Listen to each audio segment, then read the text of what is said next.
জালাল অনেক টাকার মালিক, কিন্তু ধনী হওয়া সত্ত্বেও কোনোদিন গরিব দুঃখীদের সাহায্য করে না। সে সব সময় নিজের স্বার্থ নিয়ে চিন্তা করে। দেখো ক নাম্বারে কি হয়েছে, হৃদয় তার কেন হৃদয় ভার কেন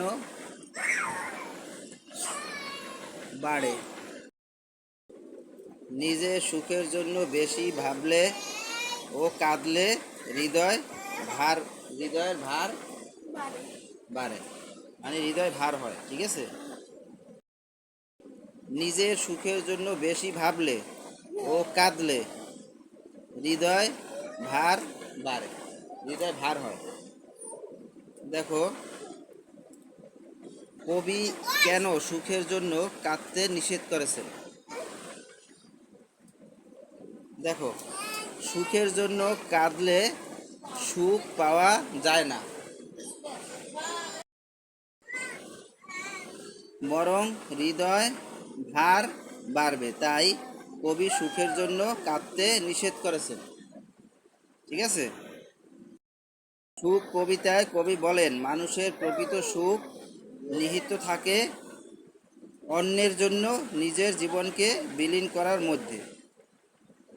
কিন্তু মানুষ যদি তা না করে, সুখ সুখ করে সারাদিন বসে ভাবে ও কাঁদে, তাহলে তা মিলবে না। নিজের ভোগ বিলাসের মধ্যে নয়, কেবল অন্যের মঙ্গল কামনা এবং অন্যের উপকারের মধ্যেই প্রকৃত সুখ নিহিত। ঠিক আছে, দেখো উদ্দীপকের সঙ্গে সুখ কবিতার বৈসাদৃশ্য কোথায়, ব্যাখ্যা করো। দেখো, স্বার্থপরতার দিক থেকে উদ্দীপক এবং সুখ কবিতার মধ্যে সাদৃশ্য দেখা যায়।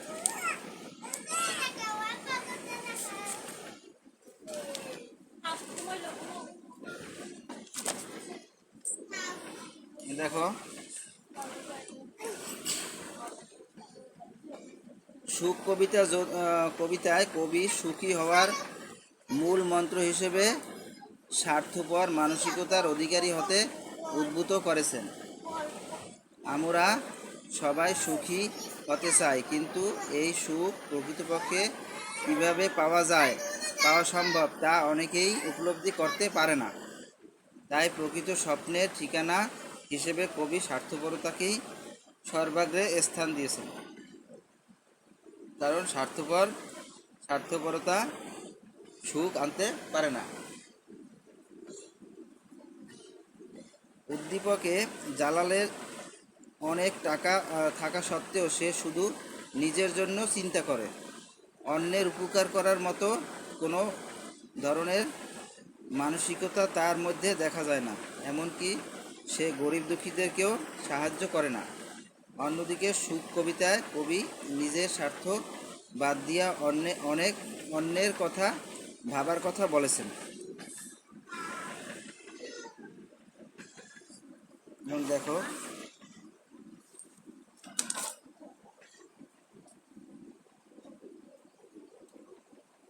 উদ্দীপকের জালাল সুখ কবিতার কবির সম্পূর্ণ বিপরীত মানসিকতার অধিকারী।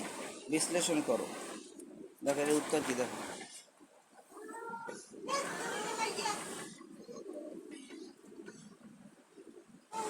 কবির পরোপকার করে সুখ লাভের মানসিকতার বিপরীতে মনোভাব ধারণা করার কথা বলা যায়। উদ্দীপকের জালাল সুখ কবিতায় কবির সম্পূর্ণ বিপরীত মানসিকতার অধিকারী। মন্তব্যটি যথার্থ। সুখ কবিতায়